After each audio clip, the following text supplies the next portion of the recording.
The sound of rushing water hit Rochelle Harris before she even opened the apartment door. Her hand froze on the doorknob. After 12 hours of data entry, problem solving, and presentation prep at Tech Vision Solutions, after the 2-hour bus ride through traffic and rain, after stopping at the dollar store for milk and bread with the last $7 in her wallet, she knew that sound meant disaster. She pushed the door open. Water poured from the ceiling above the kitchen, cascading like a twisted fountain onto the linoleum floor. The ceiling bulged, brown and swollen. Water spread across the floor in growing pools, soaking into the cheap carpet of the living room where her 7-year-old daughter, Amara, stood crying. "Mama, I tried to stop it," Amara sobbed, holding a mixing bowl that was completely inadequate for the flood streaming down. "I put the bowl under it, but it just kept coming and coming." Rochelle dropped her bag and rushed to her daughter, pulling her into a tight hug. "It's okay, baby. It's okay. You did the right thing." But it wasn't okay. Nothing was okay. Rochelle waded through the ankle-deep water to the circuit breaker and flipped everything off before the water reached the outlets. The apartment went dark except for the gray light filtering through the windows from the street lamps outside. She grabbed her phone and turned on the flashlight, surveying the damage. Everything was soaked. The couch her mother had given her before she passed. The small bookshelf with Amara's school projects. The folder containing Rochelle's work documents for tomorrow's presentation sat on the coffee table, the papers floating like sad boats in a miniature ocean. The presentation. The one she'd spent 3 weeks preparing. The one that Denise, her supervisor, would present to the executive team tomorrow morning. The one that represented Rochelle's best ideas for streamlining the company's data processing systems. The one that could save Tech Vision Solutions over $2 million annually. All of it was ruined. Rochelle felt her throat tighten. She wanted to scream. She wanted to cry. She wanted to collapse right there in the water and give up. But Amara was watching her with those big brown eyes that looked so much like her father's. The father who'd left when he found out Rochelle was pregnant. The father who'd promised forever and delivered nothing but empty space. "We need to call the landlord," Rochelle said, keeping her voice steady. She called. It went to voicemail. She called again. Voicemail. She called the emergency maintenance line. It rang and rang and rang. "Mama, I'm cold," Amara said, shivering in her wet socks. Rochelle grabbed their jackets and led Amara to the neighbor's apartment. Mrs. Patterson, a kind Jamaican woman in her 70s, opened the door immediately. "Lord have mercy, child, what happened?" Pipe burst. "Can Amara stay here while I figure this out?" Of course. "Come here, sweetness," Mrs. Patterson said, ushering Amara inside. "I've got hot chocolate and cookies." Rochelle went back to her apartment and spent the next 3 hours trying to salvage what she could. She used every towel they owned to soak up water. She moved furniture. She called the landlord 17 more times. She called plumbers who all quoted prices she couldn't afford. She checked her bank account on her phone. $43 until next Friday's paycheck. Rent was due in 3 days. $750. Her savings account had $12 in it. She'd emptied it last month when Amara needed new shoes and a winter coat. At midnight, Rochelle sat on her bed, the only piece of furniture that hadn't been completely soaked because it was in the bedroom away from the burst pipe. The water had stopped flowing, but the damage was done. The apartment smelled of mildew already. The ceiling looked like it might collapse at any moment. Her phone buzzed. A text from her friend Monica. "Good luck on your presentation tomorrow. You're going to kill it." Rochelle almost laughed. The presentation. She'd have to recreate the entire thing from memory tonight. She had digital copies on her work computer, but Denise had specifically asked for the printed copies with Rochelle's handwritten notes in the margins. Denise always took those notes and presented them as her own insights. Rochelle looked at the time. 12:17 a.m. She had to be at work by 7:30 a.m. to hand everything to Denise before the 9 a.m. executive presentation. She opened her laptop, the one she'd bought used for $200 3 years ago, and started recreating her presentation. Every chart, every graph, every data point, every recommendation. Her eyes burned. Her head throbbed. Her wet clothes clung to her skin. But she typed. At 3 a.m., she printed everything at the 24-hour copy shop 8 blocks away, walking through the empty streets because the buses weren't running. At 4:30 a.m., she walked back. At 5 a.m., she showered in cold water because the hot water heater had been affected by the flood. At 5:45 a.m., she woke Amara at Mrs. Patterson's apartment. "Can she stay with you until school?" Rochelle asked. "I'll pick her up after work." "Of course, baby. You look exhausted." "I'm fine." But she wasn't fine. She was so far from fine that fine was a distant memory. On the bus to work, Rochelle stared out the window at the city waking up. People in cars drove past. People who had homes without burst pipes. People who had savings accounts with more than $12. People whose bosses appreciated their work instead of stealing credit for it. She'd worked so hard. For years. Ever since Amara was born, she'd worked and worked and worked. She'd gone to community college at night while working full-time during the day. She'd earned her associate's degree in computer science. She'd applied to hundreds of jobs before landing the position at TechVision Solutions 2 years ago. She'd thought things would get better. She'd thought if she just worked hard enough, if she was smart enough, if she gave everything she had, eventually life would give something back. But here she was. Flooded apartment. Empty bank account. Exhausted beyond measure. Still invisible to everyone who mattered. When she arrived at TechVision Solutions, she went straight to Denise's office and handed over the presentation materials. Denise barely looked up from her phone. About time. I was starting to worry you'd forgotten. I had an emergency at home, but everything's here. Good. The executive team meeting is in 2 hours. I need time to review your notes. Denise finally looked at Rochelle, taking in her rumpled clothes and tired eyes. You look terrible. Maybe splash some water on your face before anyone important sees you. Rochelle nodded and walked to her cubicle in the data analysis department. She sat down. She stared at her computer screen. She wondered how much longer she could keep doing this. Her phone buzzed. A text from the landlord. Got your messages. We'll send someone by next week to look at the pipe. Next week. The apartment would be covered in mold by then. And rent was still due in 3 days. Rochelle put her head in her hands. This was the breaking point. The moment when everything felt impossible. The moment when she didn't know how she'd survive another day. She had no idea that in less than 12 hours, everything would change. She had no idea that the CEO of TechVision Solutions, a man named Brandon Mitchell, had been watching her for weeks. She had no idea that he was about to do something that would alter the course of her entire life. But for now, in this moment, sitting in her cubicle with $43 to her name and a flooded apartment waiting for her at home, Rochelle Harris felt completely and utterly alone. Have you ever felt invisible, like your hard work goes unnoticed while others take credit? Have you ever wondered what would happen if someone with power actually saw your struggle and chose to act? Drop a comment below sharing your thoughts, and if this story speaks to you, hit that subscribe button so you don't miss what happens next when the CEO discovers the truth about Rochelle's sacrifice. 3 months earlier, Rochelle had walked into TechVision Solutions with hope in her heart. The job posting had seemed perfect. Junior data analyst position, opportunity for growth, competitive salary. The competitive salary turned out to be barely above minimum wage, but it was more than she'd been making at her previous job answering phones at a medical clinic. Her first day, she'd met Denise Carter, her supervisor. Denise was a white woman in her mid-40s with perfect makeup and designer clothes. She smiled at Rochelle with teeth so white they gleamed. Welcome to the team, Denise had said. We're like family here. Work hard and you'll do great. Rochelle had worked hard. Harder than she'd ever worked before. She arrived early. She stayed late. When other analysts left at 5 p.m., Rochelle stayed until 7 p.m., then 8 p.m., then sometimes midnight, perfecting her projects, finding patterns in data that no one else noticed, creating solutions to problems the company didn't even know it had. She developed a new algorithm that reduced data processing time by 40%. Denise presented it at a department meeting and received praise from the director. She'd created a visualization system that made quarterly reports easier to understand. Denise added it to her portfolio and got a bonus. She'd identified a security vulnerability that could have cost the company millions. Denise reported it to IT and received a commendation. Every time, Rochelle's name was nowhere in the conversation. At first, she tried to speak up. Actually, I developed that system, she'd said once during a meeting. Denise had smiled that bright smile. Rochelle helped with some of the data entry, yes. Good teamwork. After that, Rochelle learned to stay quiet.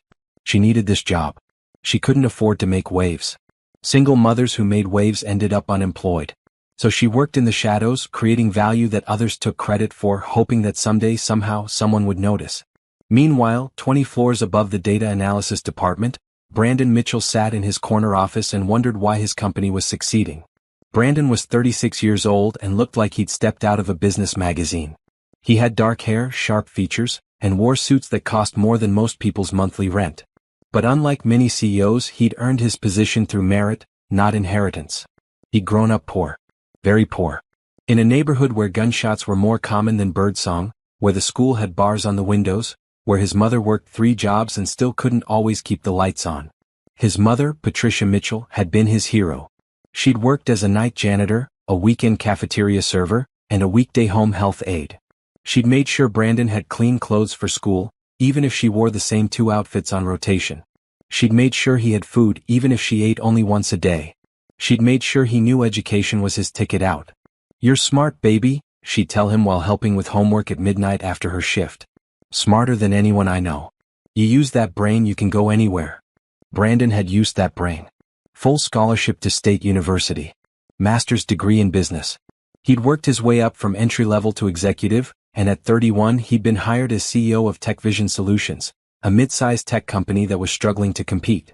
5 years later, TechVision Solutions was thriving. Stock prices had tripled. Revenue had quadrupled. The company had expanded to 3 new cities. But Brandon couldn't figure out why. He'd implemented some standard efficiency measures. He'd hired good people for executive positions. He'd made strategic decisions that were sound but not revolutionary. None of it explained the dramatic turnaround, especially in the data analysis department. The quarterly reports showed incredible improvements. Data processing that used to take weeks now took days. Insights that used to be muddled were now crystal clear. Cost savings were through the roof.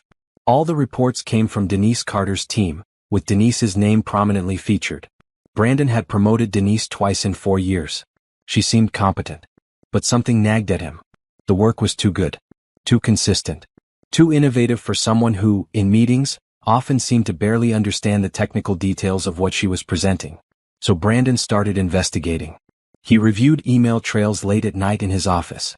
He looked at timestamps on documents. He checked security badge logs to see who was in the building when. What he found surprised him. Every major innovation, every brilliant solution, every data breakthrough had been created between the hours of 6 p.m. and midnight. But Denise Carter's badge showed she left the building by 5:30 p.m. every single day. Someone else was doing the work. Brandon dug deeper. He pulled security camera footage from the data analysis floor. He watched hours of grainy video at 4x speed, seeing analysts come and go, the floor emptying as evening turned to night. But one person stayed. Night after night, week after week. A young black woman in a bright red cardigan or a blue blouse, always professional, always focused. She'd work at her computer for hours, occasionally getting up to stretch or make coffee, then returning to her screen with determination written in every line of her body. Brandon zoomed in on her badge. Rochelle Harris. Junior Data Analyst. He pulled her file from HR. Rochelle Harris. Age 28. Single mother to a 7-year-old daughter. Bachelor's degree equivalent through community college. Hired 2 years ago. Salary, $42,000 annually. Performance reviews from Denise Carter. Adequate. Follows instructions well. Needs improvement on initiative and innovation. Brandon read that last line 3 times. Needs improvement on initiative and innovation. About someone who was single-handedly revolutionizing their data systems while working until midnight and raising a child alone. He felt something twist in his chest. Anger. Sadness. Recognition. He saw his mother in Rochelle Harris. His mother who'd worked herself to exhaustion, who'd been invisible to everyone except him, who died at 47 from a heart attack brought on by stress and overwork. He'd been 15 when she'd collapsed at her night janitor job. By the time someone found her, it was too late.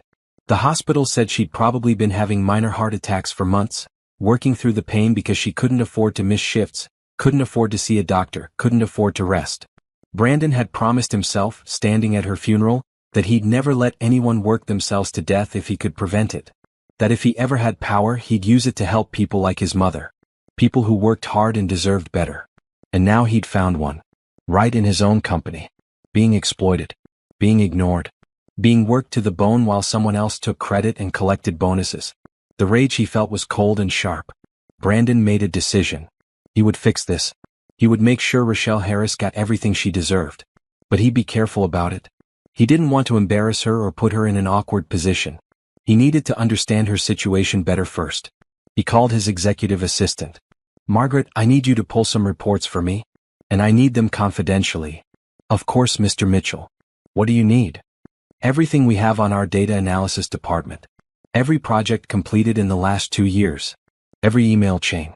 Every document with metadata showing who actually created it.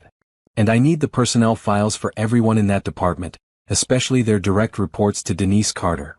Margaret didn't ask questions. She'd worked for Brandon long enough to trust his judgment. I'll have everything on your desk by tomorrow morning. Thank you. And Margaret, one more thing.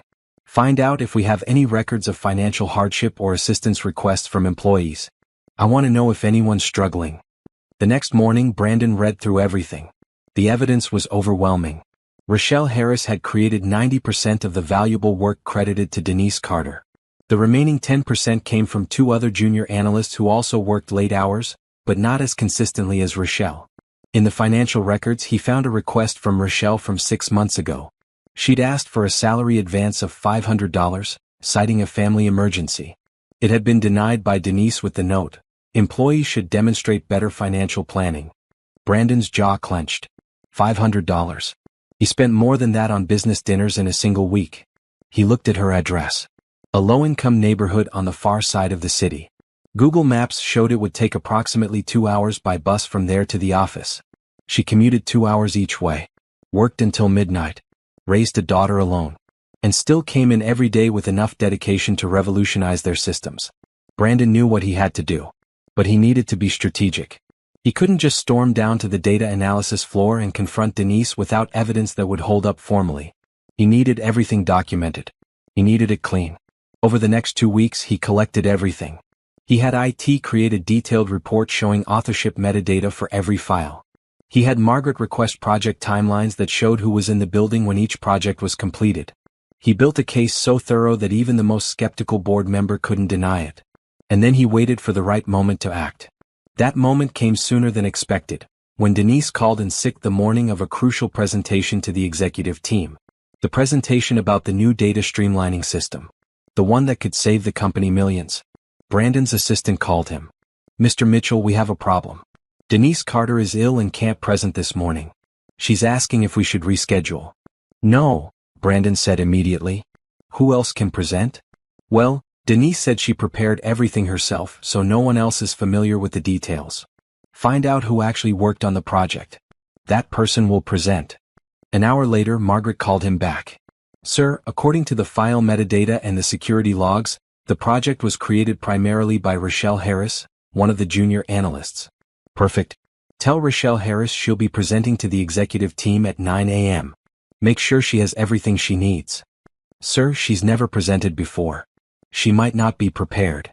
If she created it, she's prepared. Make it happen." 20 floors below, Rochelle received the message and felt terror flood through her body. Present to the executive team. In 1 hour. The project she'd worked on for 3 weeks but never expected to present herself. She looked down at her outfit. A green blouse and black pants. Professional enough, but nothing like what Denise wore to these meetings. Her shoes were scuffed. Her hair was pulled back in a simple ponytail. She thought about running. About claiming she was sick too. About passing this to another analyst. But then she thought about Amara. About working until midnight. About all the presentations Denise had given using Rochelle's words, Rochelle's ideas, Rochelle's work. Maybe it was time to be seen.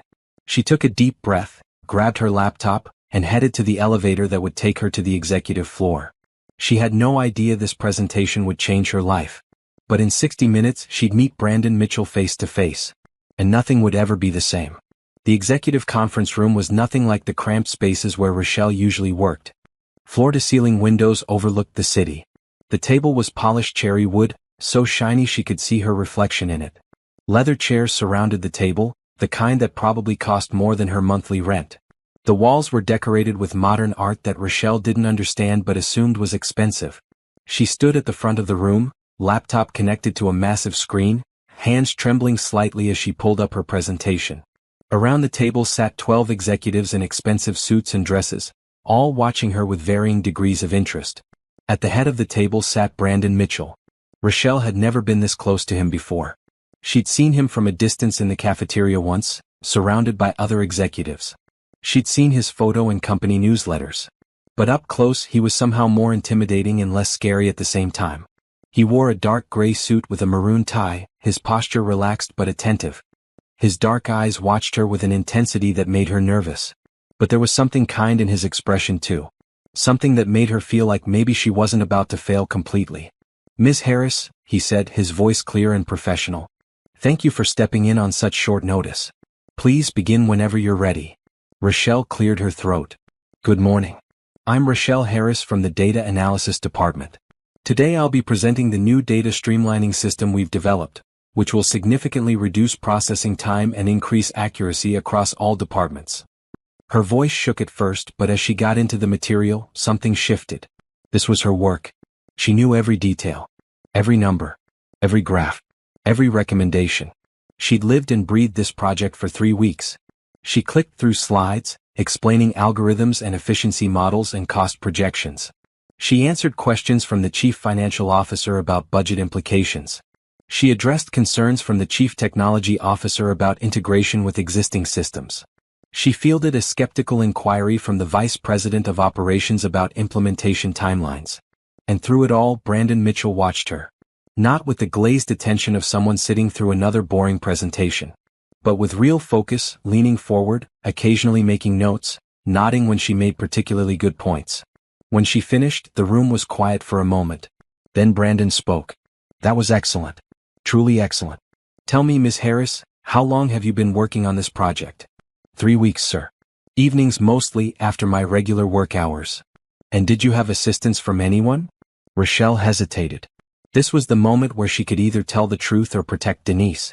The old Rochelle would have hedged. Would have said it was a team effort. Would have shared credit to avoid making waves. But looking at Brandon Mitchell's steady gaze, something in her rebelled against shrinking herself one more time. "No, sir. I developed this system independently." "I see. And in your role as junior data analyst, is this the kind of project you typically work on?" "No, sir. Typically I work on basic data entry and simple analysis tasks. I work on projects like this on my own time because I see areas where we can improve." The chief financial officer, a middle-aged white man named Gerald, interrupted. "On your own time? You're not being compensated for this work?" "No, sir. I consider it professional development." Gerald looked at Brandon. "We should discuss compensation policy. If our junior analysts are developing million-dollar solutions on their own time without pay, we have a serious oversight problem." Brandon nodded slowly, his eyes never leaving Rochelle. "I agree. Ms. Harris, I'd like you to stay after this meeting. We have some things to discuss." Rochelle's heart pounded. Was she in trouble? Had she overstepped? Was he angry that she'd admitted doing unauthorized work? The meeting continued with other agenda items, but Rochelle barely heard them. She packed up her laptop, her hands moving automatically while her brain spun with anxiety. When the other executives filed out, Brandon gestured to the chair next to his. "Please sit down." Rochelle sat, her back rigid, hands folded in her lap. Brandon studied her for a long moment. Then he said something she never expected. "I've been watching your work for 2 weeks." Rochelle's eyes widened. "Sir, He held up a hand. "Let me finish. I've been reviewing our data analysis department's performance, trying to understand why we've seen such dramatic improvements. I looked at file metadata, security logs, email trails. Do you know what I found?" Rochelle's mouth went dry. "No, sir. I found that nearly every significant innovation in that department over the last 2 years came from you. Not from Denise Carter, who's been taking credit and collecting bonuses. From you. A junior analyst making $42,000 a year who commutes 2 hours each way and works until midnight." Tears burned in Rochelle's eyes. She blinked them back fiercely. She would not cry in front of the CEO. "Why didn't you report this?" Brandon asked, his tone gentle. "Why didn't you tell anyone that your supervisor was stealing your work?" "Because I'm a single mother with a 7-year-old daughter and $43 in my bank account," Rochelle said quietly. "Because I need this job. Because I'm replaceable and Denise isn't. Because that's how the world works when you're at the bottom." The honesty in her words hung in the air between them. She'd probably just ended her career, but she was too tired to care anymore. At least she'd told the truth. Brandon was quiet for a long moment. Then he said, "My mother was a single parent too. She worked 3 jobs. Janitor, cafeteria worker, home health aide. She worked herself to death literally when I was 15. Heart attack at 47. The doctor said it was from stress and exhaustion." Rochelle looked up at him, surprised by the raw pain in his voice. "I promised myself, standing at her funeral, that if I ever had power, I'd never let anyone work themselves to death if I could prevent it." Brandon leaned forward. You remind me of her. Your dedication. Your work ethic. Your sacrifice. And I will not let what happened to her happen to you. Sir, I don't understand. Effective immediately, you're promoted to senior data analyst. Your salary is $95,000 a year. You'll have your own team. You'll report directly to me bypassing Denise. You'll have full benefits including healthcare, dental, vision, and childcare assistance. I'm also authorizing a signing bonus of $25,000 to help with any immediate financial needs. Rochelle stopped breathing. $95,000. $25,000 bonus. Her own team. But, she whispered, that's too much. I don't deserve. Don't you dare finish that sentence, Brandon said firmly. You've been doing senior-level work for 2 years while being paid and treated like an entry-level employee. This isn't charity. This is me correcting a massive injustice. Tears spilled down Rochelle's cheeks. She couldn't stop them anymore. Thank you. Thank you so much. You have no idea what this means. I think I do, Brandon said softly. My mother never got this chance. But you will. And I want you to accept this without guilt or hesitation, because you've earned every penny. I accept, Rochelle said, her voice shaking. With gratitude. So much gratitude. Brandon smiled, and it transformed his whole face from intimidating CO to something almost human. Good. Margaret, my assistant, will handle all the paperwork. You'll start your new position Monday. Take the rest of the week off. But spend time with your daughter. Rest. You've earned it. Rochelle nodded, unable to speak past the lump in her throat. One more thing, Brandon said as she stood to leave. The childcare assistance includes emergency care. If you ever need help, day or night, the company has a service. Use it. No questions asked. I will. Thank you. I don't know how to thank you enough. Just keep doing what you've been doing. Be brilliant. That's thanks enough. Rochelle walked out of the conference room in a daze. In the elevator, she looked at her reflection in the polished doors. The same woman who'd entered the building that morning, terrified and exhausted. But somehow different now. Seen. Valued. Given a chance. She pulled out her phone and called Mrs. Patterson. Can you keep Amara after school today? I need to take care of something. Of course, baby. Everything okay? Everything just got better than okay. Rochelle went to the bank and checked her account online. The signing bonus hadn't posted yet, but knowing it was coming filled her with a lightness she hadn't felt in years. She could fix the flooded apartment. She could pay rent on time. She could buy Amara those art supplies she'd been wanting. She could breathe. That evening, when she picked up Amara from Mrs. Patterson's, she knelt down and looked her daughter in the eye. Baby, Mama got some really good news today. Things are going to be better now. Amara threw her arms around Rochelle's neck. Did you get the job, Mama? The big one you wanted? I got the big one, baby. I got the big one. They went home to the flooded apartment, but for the first time in months, maybe years, Rochelle didn't see it as a disaster. She saw it as temporary. She saw it as something that would be fixed. She saw it as the ending of one chapter and the beginning of another. She had no idea that Brandon Mitchell's help was just beginning, that the promotion and the money were only the start, that in 3 months she'd come home to find him cleaning her floors, and everything would change again. But that night, she simply held her daughter close and felt something she'd almost forgotten, hope. The first week in her new position passed like a dream Rochelle was afraid to wake from. On Monday morning, she'd arrived at Tech Vision Solutions to find her cubicle had been replaced by an actual office. Small but an office, with a door, and a window, and a nameplate that read Rochelle Harris, Senior Data Analyst. She'd stood in the doorway staring at that nameplate for 5 full minutes until Margaret, Brandon's executive assistant, found her. Everything okay, Ms. Harris? I've never had a nameplate before. Margaret smiled warmly. She was a black woman in her 50s with gray-streaked hair and kind eyes. Well, you better get used to it. Mr. Mitchell doesn't give promotions lightly. He sees something in you. Rochelle's new office was on the 10th floor, halfway between the data analysis department on the 3rd floor and the executive offices on the 20th. It felt symbolic somehow. No longer at the bottom, but not at the top either. Somewhere in the middle, climbing.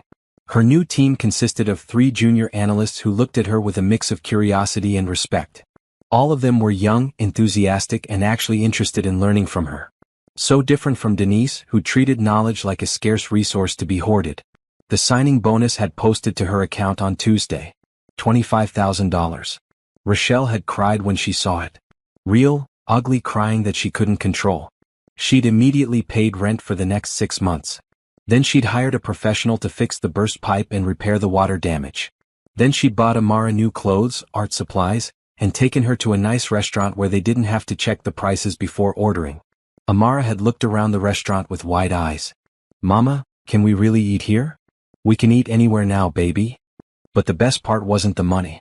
It was the respect. People listened when she spoke in meetings. Her ideas were credited to her, not stolen by someone else. Junior analysts came to her with questions and actually implemented her suggestions. And Brandon Mitchell checked in on her daily. Not hovering, not micromanaging. Just stopping by her office with a simple, "How's it going?" or "Do you need anything?" At first, it made her nervous. Why would the CEO care about her day-to-day experience? But gradually she realized it wasn't just her. Brandon did this with many employees. He remembered names. He asked about people's families. He noticed when someone looked stressed. It was the kind of leadership Rochelle had never experienced before.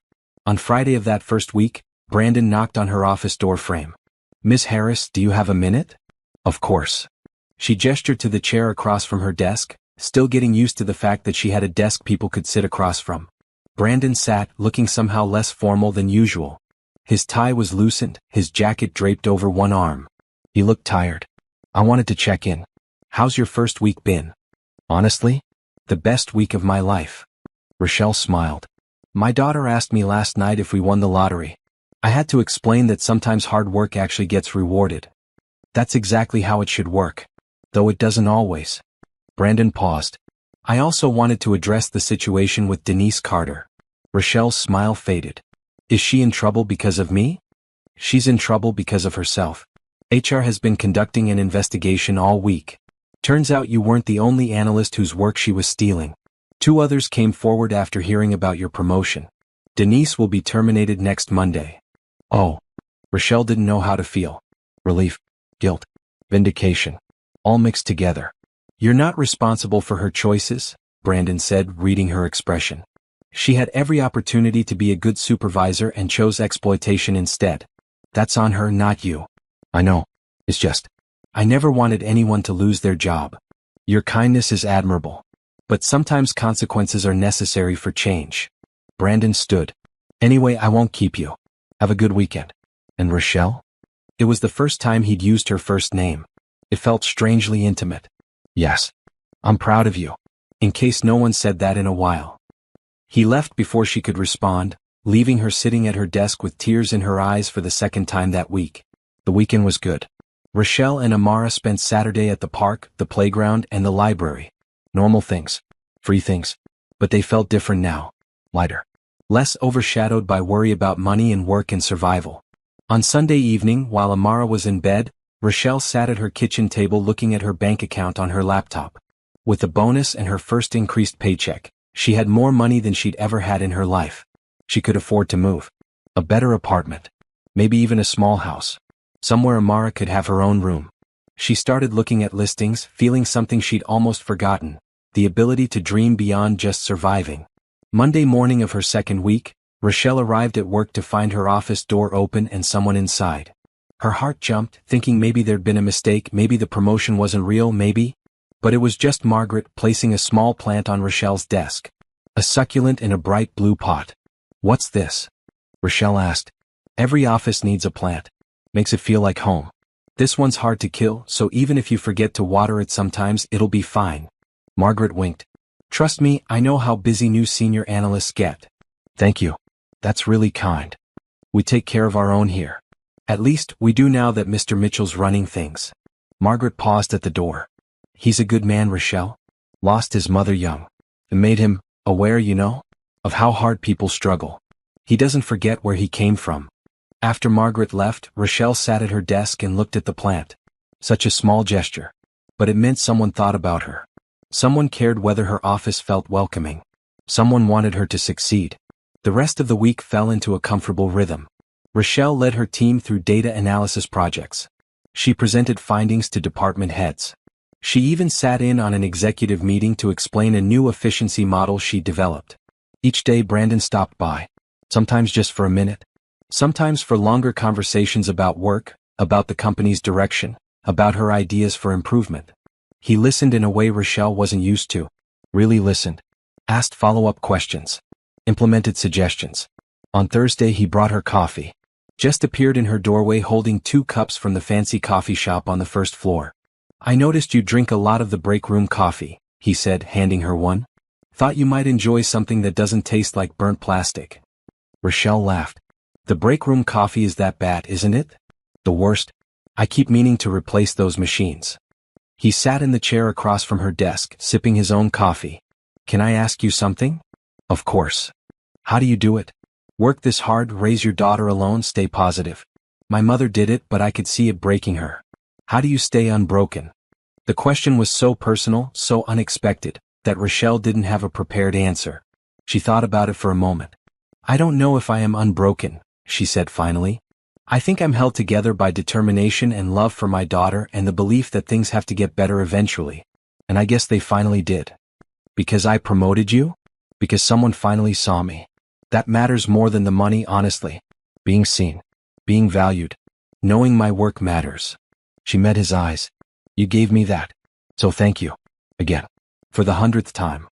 Brandon smiled, but there was something sad in it. My mother used to say the same thing.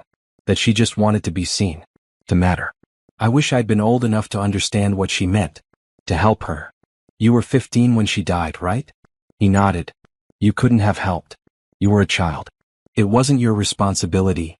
I know that logically. But emotionally. He trailed off, looking out her window at the city below. I guess that's why I do this. Why I notice people like you.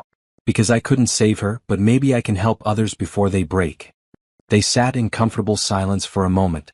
Then Brandon stood. Anyway, I should let you get back to work. Thanks for the talk. Anytime. After he left, Rochelle sat at her desk thinking about what he'd revealed. Brandon Mitchell, powerful CEO, carrying grief and guilt from his mother's death. Using his power to help others. Not perfect, but trying. Genuinely trying. She found herself thinking about him more than was probably appropriate. Not just as her boss, but as a person. A good person who'd been shaped by tragedy into someone who cared. Over the next 2 months, their interactions became more frequent. Brandon included her in executive planning sessions. He asked for her input on company-wide decisions. He trusted her judgment. And slowly, carefully, they became something like friends. They had coffee together twice a week. They talked about work, yes, but also about books, about Amara, about Brandon's graduate school days, about their favorite foods and terrible movies and the city they both loved. Rochelle found herself looking forward to these conversations more than she should. Found herself noticing how Brandon's eyes crinkled when he laughed. How he loosened his tie when he was relaxed. How he listened to her with his whole attention, like what she said actually mattered. But she kept those feelings to herself. He was her boss. Her very powerful, very wealthy boss. And she was a single mother with a 7-year-old and a past that included a deadbeat ex. The gap between them was too wide. She'd been given so much already. It was greedy to want more. Brandon, for his part, was falling for Rochelle and didn't know what to do about it. He'd promoted her because it was right. Because she deserved it. But over the weeks of working closely with her, getting to know her, seeing her in action, he'd developed feelings that went way beyond professional respect. She was brilliant, creative, hardworking. But more than that, she was kind. She treated her team with respect. She helped junior analysts without taking credit. She was patient with people who were slower to understand complex concepts. She was everything good in a person. And she was beautiful. The kind of beautiful that snuck up on you. Not flashy or obvious, but in small moments. The way she tucked her hair behind her ear when she was concentrating. The way her whole face lit up when she talked about Amara. The way she laughed at his terrible jokes. But Brandon was terrified of making her uncomfortable. He was her boss. She was dependent on this job. Any romantic overture from him could be seen as pressure, as a transaction, as something coercive even if he meant it sincerely. So he kept his distance emotionally, even as he couldn't quite keep himself from seeking out her company. 3 months after Rochelle's promotion, everything came to a head. And it started, as so many things in Rochelle's life did, with a disaster at her apartment. The call came at 3:47 p.m. on a rainy Wednesday. Rochelle was in a meeting with her team, reviewing quarterly projections, when her phone buzzed with a call from Mrs. Patterson. "I'm so sorry to interrupt," Mrs. Patterson said, her voice tight. "But you need to come home. There's been another flood. Worse than last time. The whole ceiling in your living room collapsed." Rochelle felt cold wash over her. "Is Amara okay?" She's fine, she's with me. But Rochelle, baby, you can't stay in that apartment anymore. It's not safe. Rochelle looked at her team, at the spreadsheets on the screen, at the work that needed to be done. Then she thought about Amara, about a collapsed ceiling, about everything they own being destroyed. I have to go, she said, standing abruptly. Family emergency. Can you all finish this without me? Her team nodded, concern on their faces. Rochelle grabbed her coat and purse and headed for the elevator. Her hands shook as she pressed the button. She'd paid to fix the pipe. She'd paid for water damage repair. She'd been so careful. How could this happen again? The elevator doors opened on the 10th floor. Brandon Mitchell stood there, clearly heading up to the executive floor. He took one look at her face and stepped aside. What's wrong? I have to go. Emergency. She got in the elevator and pressed the button for the ground floor. Brandon got in with her. Tell me. My apartment. The ceiling collapsed. I don't know. Her voice cracked. Where's your daughter? With my neighbor. She's safe. Okay. Good. Where's the apartment? West Side. Near Maple and 3rd. That's an hour by bus in this traffic. I'll drive you. No, you don't have to. Rochelle. He said her name firmly. I'm driving you. Don't argue. She was too shaken to argue. They rode down in silence. In the parking garage, Brandon led her to a sleek black sedan. He opened the passenger door for her, then got in the driver's side. The drive took 45 minutes through rush hour traffic and rain. Brandon drove with calm competence, not asking questions, just getting her there. His presence was steadying somehow, like having someone else shoulder part of the burden. When they pulled up to Rochelle's apartment building, a crowd had gathered outside. Police cars, fire trucks, yellow caution tape. Half the building had been evacuated. Oh God, Rochelle whispered. She got out of the car and ran toward Mrs. Patterson, who was standing with Amara under an umbrella. Mama? Amara threw herself into Rochelle's arms. I've got you, baby. I've got you. Rochelle held her daughter tight, feeling her small body shake with fear. Brandon appeared beside them with a large umbrella, shielding all three of them from the rain. Mrs. Patterson looked at him with surprise. This is my boss, Brandon Mitchell, Rochelle said. Brandon, this is Mrs. Patterson, my neighbor. Thank you for taking care of Amara, Brandon said warmly. Of course. That's what neighbors do. Mrs. Patterson looked at Rochelle. The landlord's saying it might be weeks before anyone can move back in. Something about structural damage to the whole building. Weeks? Rochelle felt panic rise in her chest. Where am I supposed to? You can stay with me tonight, Mrs. Patterson offered. My couch isn't much, but I have a better solution, Brandon said. I have a guest house on my property. 3 bedrooms. Fully furnished. You can stay there as long as you need. Rochelle stared at him. I can't. Why not? Because it's too much. Because you're my boss. Because you're proud and independent and don't like accepting help. Brandon's voice was gentle. I understand that. But Rochelle, look at this situation objectively. You need a safe place to stay. I have one that's sitting empty. Your daughter needs stability. I can provide that. This isn't charity.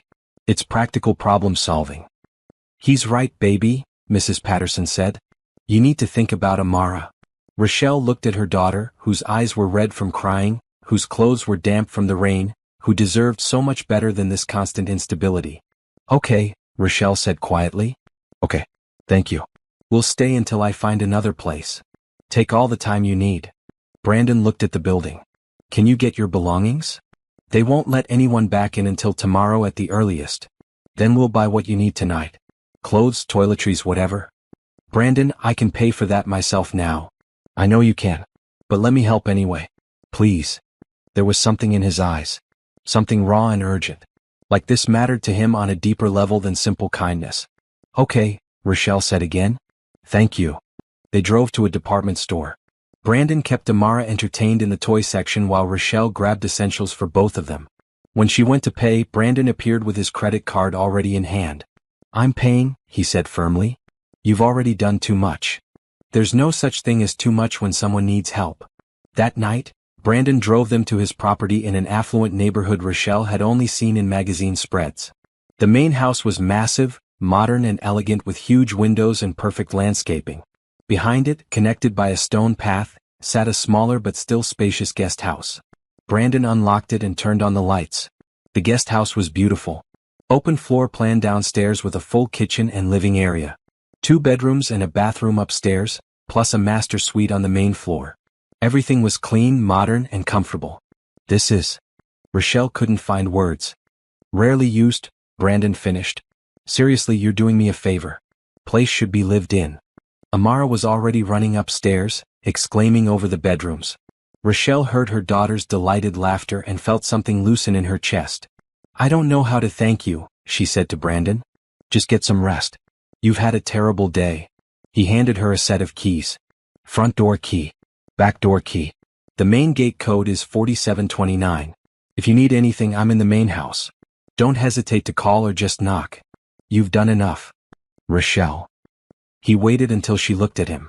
I grew up in poverty. I know what it feels like when everything falls apart. I know what it feels like to have nowhere safe to sleep. If I can prevent someone else from feeling that way, I will. Every single time. So please accept this help without guilt. Rochelle nodded, her throat too tight to speak. After Brandon left, she explored the guest house with Amara. They chose bedrooms. They made sandwiches in the pristine kitchen.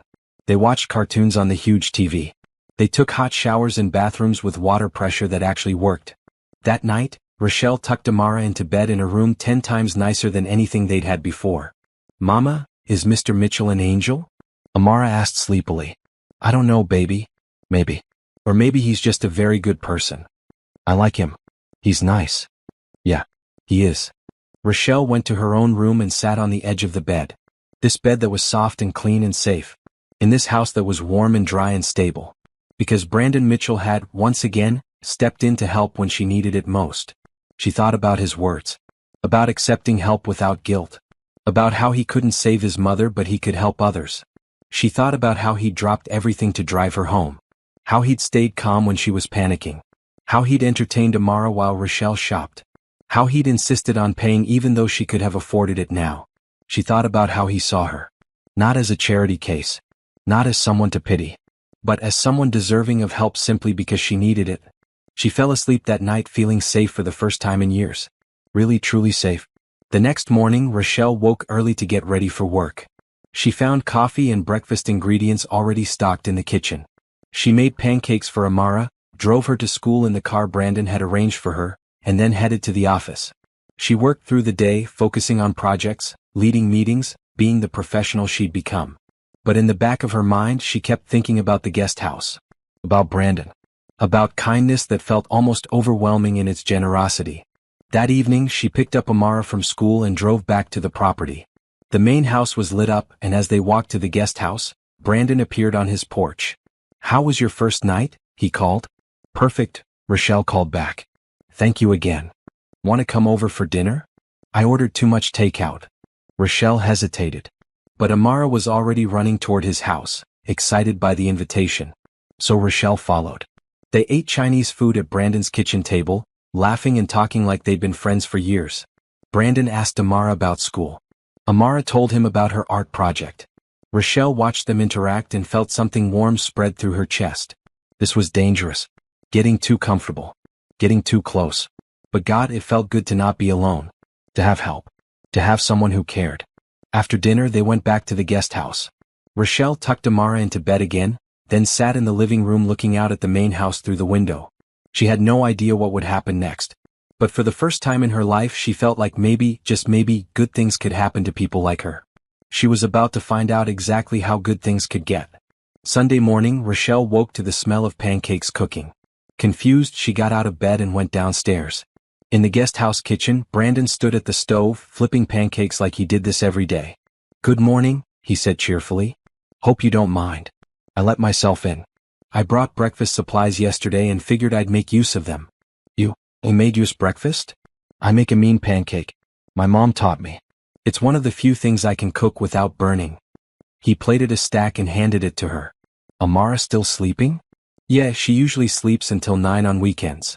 Rochelle accepted the plate, still processing the surreal scene. Brandon, you don't have to do this. I know. I want to. He made a plate for himself and sat at the kitchen table. Sit. They're better when they're hot. Rochelle sat. The pancakes were indeed very good. Light and fluffy with just the right amount of sweetness. They ate in comfortable silence for a few minutes. Then Brandon said, I want to tell you something. About why I'm doing all this. You already told me. Your mother. There's more to it than that. He set down his fork, his expression serious. My mother's name was Patricia Mitchell. She grew up in foster care, bounced between homes, aged out of the system at 18 with nothing. No family. No support. No money. She got pregnant with me when she was 19. The father left immediately. She had no resources, no education beyond high school, no safety net. So she worked. 3 jobs, sometimes 4. Night janitor at an office building. Weekend cafeteria server at a hospital. Weekday home health aide for an elderly couple. Sometimes she cleaned houses under the table for extra cash. Rochelle listened, her heart aching for this woman she'd never met. I didn't understand how hard she was working when I was young. I just knew Mom was always tired. Always working. When other kids' parents came to school events, my mom was usually at work. When other kids got new clothes for the school year, I got thrift store finds. When other kids had birthday parties, I had a cupcake and a card. Brandon's voice was steady, but Rochelle could see the pain in his eyes.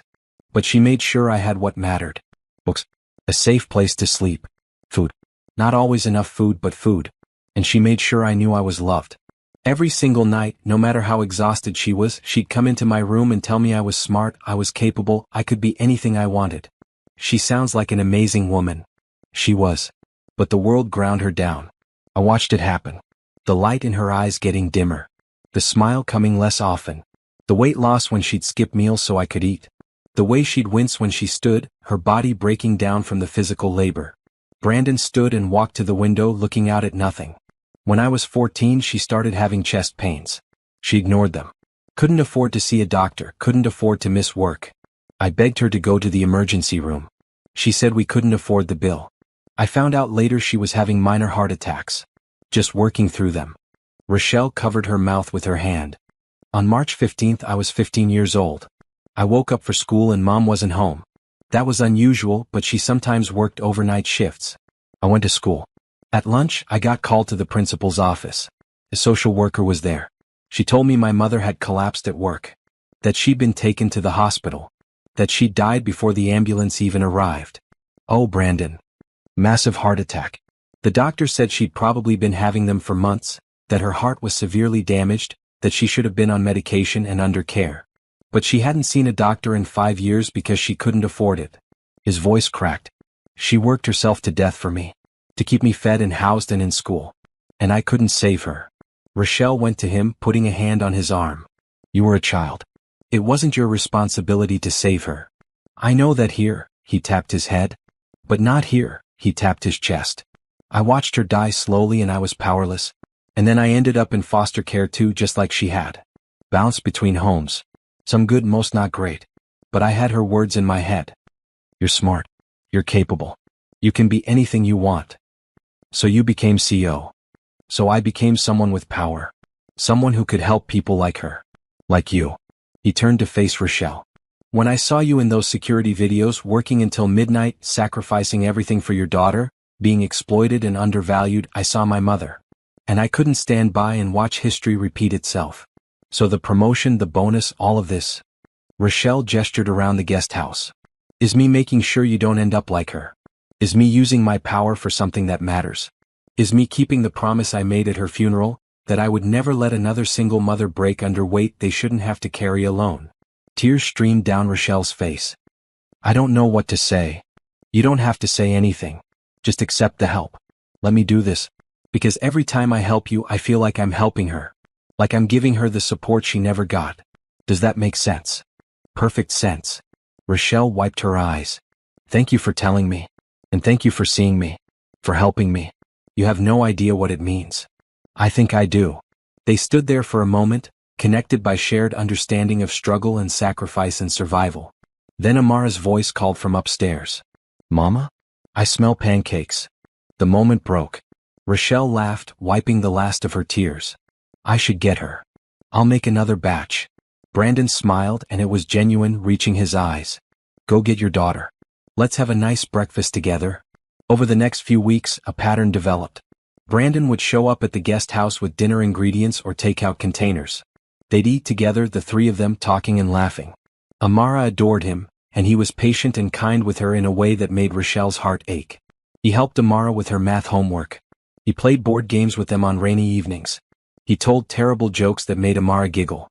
He was present in a way Rochelle had never expected from a CEO, from a man with power and wealth and a million other demands on his time. At work, things were going incredibly well. Rochelle's team had successfully implemented 3 major projects.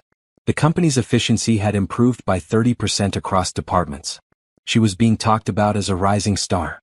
But it was outside of work where Rochelle felt her life truly changing. It was in the small moments. Brandon teaching Amara how to make his mother's famous chocolate chip cookies. Brandon insisting Rochelle take Saturdays off to spend with her daughter while he handled work calls. Brandon showing up on Sunday mornings with coffee and pastries from the bakery he knew Rochelle loved. He never asked for anything in return. Never suggested there was an expectation. Never made her feel indebted. He just gave, freely and generously because he wanted to. One evening, about 6 weeks after the apartment collapse, Rochelle finally found a new place. A small house with a yard in a safe neighborhood near a good school. The rent was higher than her old apartment, but with her new salary she could afford it comfortably. She told Brandon over dinner that night. "I found a place. A house, actually. I can move in next month." Something flickered across Brandon's face. Disappointment? But it was gone so quickly Rochelle wasn't sure. "That's wonderful. You'll love having your own space again." "I will. Though I'll miss the pancakes." Rochelle smiled. "And the company. You're welcome to visit anytime. And I'll still bring dinner over sometimes if you want." "I'd like that." But there was a heaviness in the air now. An acknowledgement that this temporary situation was ending. That they'd go back to being boss and employee, maybe friends, but not this. Not this daily closeness that had become so comfortable. Amara, oblivious to the undercurrent, chattered excitedly about the new house. "Will it have a backyard, Mama? Can I get a dog?" "We'll see about the dog, baby." "Mr. Mitchell, do you have a dog?" "No, but I've thought about getting one. Maybe you can help me pick one out someday." "Really? That would be so cool."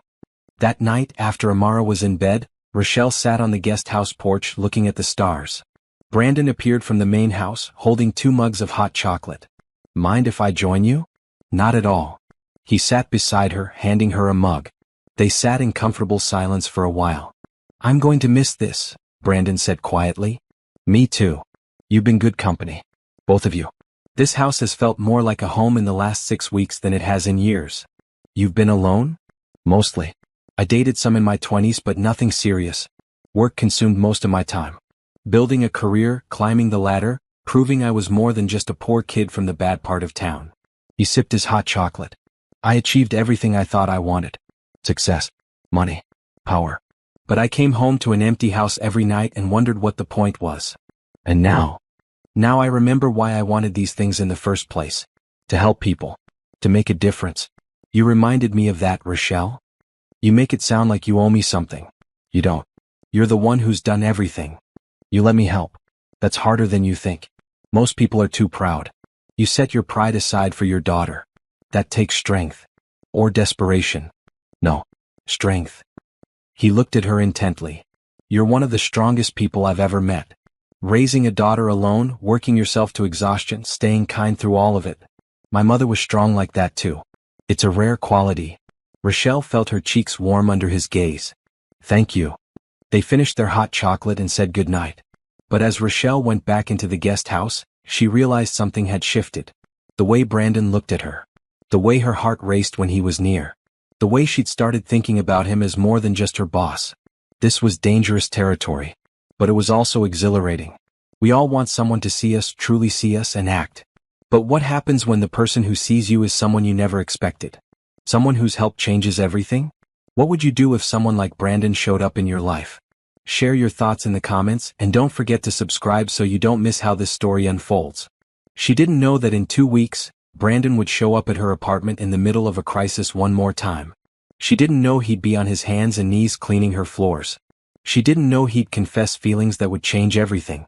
But for now, she sat in the guest house feeling grateful, feeling seen, feeling like maybe good things really could happen to people like her. The day Rochelle and Amara moved into their new house, Brandon showed up with a truck full of furniture. "Brandon, you didn't have to do this," Rochelle said, staring at the leather couch, the dining table, the beds, all brand new. "Your old stuff was destroyed in the flood. You need furniture." I got you furniture. He grinned. Plus, I hired movers. They'll have everything set up by the end of the day. This is too much. It's practical. Stop arguing and just accept it. Rochelle had learned over the past 2 months that arguing with Brandon when he'd made up his mind was pointless. So she accepted with gratitude, watching as professional movers carried beautiful furniture into her new home. The house was perfect. Small but cozy. 3 bedrooms, a real kitchen, a backyard where Amara could play. In a neighborhood with sidewalks and streetlights and families. So different from the rundown building where they'd lived before. Amara ran through the house, claiming the bedroom with the window seat, exclaiming over the backyard, already planning where she'd put her toys. "Mama, this is the best house ever," she yelled from upstairs. Rochelle smiled, but tears pricked her eyes. 2 months ago, she'd been flooded out with $43 in her bank account. Now she owned furniture, lived in a safe neighborhood, and had a daughter who was actually excited about their home. All because Brandon Mitchell had seen her when she was invisible. By evening, the house was fully furnished. The movers had left. Brandon had ordered pizza for dinner, and they sat at Rochelle's new dining table eating and laughing. "I can't believe this is real," Rochelle said. "Sometimes I think I'll wake up and still be in that flooded apartment with nothing." "It's real. And you earned every bit of it." Brandon reached across the table and squeezed her hand briefly. "You deserve good things, Rochelle. I wish you believed that." "I'm starting to." After dinner, Brandon helped Amara unpack her toys while Rochelle organized the kitchen. It felt domestic, comfortable. Like they were a family, not a boss and employee with a complicated arrangement. When it was time for Amara's bedtime, Brandon read her a story in her new room. Rochelle listened from the hallway, her heart doing that complicated thing it did whenever she watched him with her daughter. He was so good with her. So patient. So genuinely interested in her stories and drawings and random thoughts. "Mr. Mitchell?" Amara's sleepy voice carried into the hall. "Yeah, kiddo? Are you going to marry my mama?" Rochelle's heart stopped. "Why do you ask that?" Brandon's voice was carefully neutral. "Because you're always here. And you're nice to us. And you make mama smile. That's what daddies do, right?" There was a long pause. Then Brandon said gently, "I care about you and your mama very much. But we're friends right now. Is that okay?" "Yeah. But if you wanted to be more than friends, that would be okay too. Just so you know." Rochelle heard the smile in Brandon's voice when he replied. "I'll keep that in mind. Now go to sleep, kiddo." "Good night, Mr. Mitchell." "Good night, Amara." Brandon came out of the room and found Rochelle waiting in the hallway. They looked at each other for a long moment. "Sorry about that," Rochelle said quietly. "She's 7. She doesn't understand boundaries. Don't apologize. She's a smart kid who notices things." Brandon paused. "For what it's worth, she's right. I do make you smile. At least I try to. You do more than try. You succeed." They stood there in the hallway so close Rochelle could smell his cologne, could see the exact shade of brown in his eyes. The air between them felt charged. Then Brandon stepped back. "I should go. Let you finish settling in." "Okay. Thank you. For everything today. For all of this." "You're welcome. See you at work tomorrow?" "See you tomorrow." After Brandon left, Rochelle sat on her new couch in her new house and tried to process the feelings swirling through her. She was falling for Brandon Mitchell. Had been falling for weeks now. And she was pretty sure he felt something too. But what could they do about it? He was her boss. She depended on him for her job, her income, her stability. Any relationship would be complicated by that power dynamic. And yet, Amara's words echoed in her mind. If you wanted to be more than friends, that would be okay too. Would it? Could it? Over the next month, life settled into a new rhythm. Rochelle excelled at work, leading her team through increasingly complex projects. She was mentioned in company-wide emails. She was invited to executive strategy meetings. She was building the career she'd always dreamed of. But it was outside of work where things got complicated. Brandon still came by regularly. He brought dinner twice a week. He helped Amara with homework. He fixed the leaky faucet in the bathroom and showed Rochelle how to program the new smart thermostat. He was present and helpful and consistently there in a way that felt like more than friendship. They talked for hours on her porch after Amara went to bed. About work, yes, but also about life. About Brandon's years in foster care and how he'd learned to build walls around his heart. About Rochelle's failed relationship with Amara's father and how it had made her wary of trusting men. About dreams and fears and hopes for the future. They were growing closer. Everyone could see it. Margaret, Brandon's assistant, smiled knowingly whenever Rochelle came to the executive floor. Rochelle's team teased her gently about Mr. Mitchell stopping by again. Even Amara started referring to Brandon as Mama's special friend. But neither of them said the words that mattered. Until the charity gala. TechVision Solutions held an annual charity event to raise money for local nonprofits. It was a big deal, with donors and clients and board members all attending. Rochelle had never gone before, it was executives only, but this year Brandon insisted she attend. You're senior leadership now. You should be there. I don't have anything to wear to a gala. Then get something. The company will reimburse you for professional attire needed for company events. So Rochelle found herself shopping for a formal dress. She chose one in deep emerald green that made her skin glow, fitted at the top and flowing at the bottom. Professional but elegant. She felt beautiful in it. The night of the gala, Brandon picked her up. He'd insisted on it, saying it was on his way. When he saw her, he stopped in his tracks. Wow. Rochelle, you look incredible. She blushed. Thank you. You look pretty good yourself. He did. Black tuxedo, white shirt, bow tie. He looked like he'd stepped out of a magazine. But it was the way he looked at her, like she was the only person in the world, that made her heart race. The gala was held at a downtown hotel in a massive ballroom. Chandeliers hung from the ceiling. Round tables filled the space, covered in white tablecloths and elaborate centerpieces. A live band played jazz. Waiters circulated with champagne and appetizers. Brandon introduced Rochelle to everyone. Board members. Major clients. Other CEOs. He described her as our brilliant senior data analyst who's revolutionized our systems. He made sure everyone knew her name, her accomplishments, her value. Rochelle had never felt so seen, so valued, so important. Midway through the evening, someone approached their table. Denise Carter, looking sharp in a navy dress, her face set in a cold smile. Rochelle. Brandon. How lovely to see you both. Rochelle tensed. She hadn't seen Denise since the woman had been terminated 4 months ago.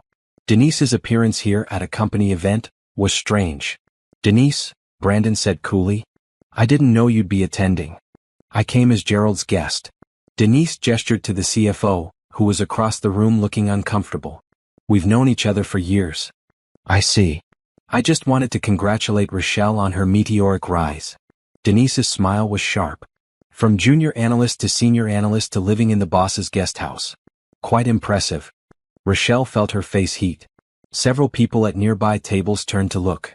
Watch yourself, Denise, Brandon said, his voice low and dangerous. I'm just saying what everyone's thinking. How does someone with barely 2 years' experience get promoted so quickly? How does she end up living on company property? Denise's eyes glittered with malice. I'm sure it's all above board. I'm sure her work has nothing to do with her personal relationship with the CEO. That's enough. Brandon stood. Rochelle earned her position through brilliant work that you tried to steal. She lived in my guest house because her apartment was destroyed and I had the resources to help. If you're implying anything improper, you're wrong. And you're about to be escorted out of this event. I'm a guest. You can't. Actually, I can. This is a company event, and you're no longer with the company. Security will show you out. Brandon gestured to security guards who'd been stationed at the doors. They approached. Denise's face flushed red. This isn't over. Yes, it is. Brandon's voice was steel. And if you continue to spread lies about Rochelle or anyone else in this company, our lawyers will be in touch. Goodbye, Denise. Security escorted Denise out. The ballroom buzzed with whispers. Rochelle sat frozen, humiliated by the public confrontation. Brandon sat back down and took her hand under the table. I'm sorry. She had no right. Everyone's going to think what she said is true. Rochelle's voice shook. Everyone's going to think I slept my way into this position. Anyone who thinks that is an idiot. Your work speaks for itself.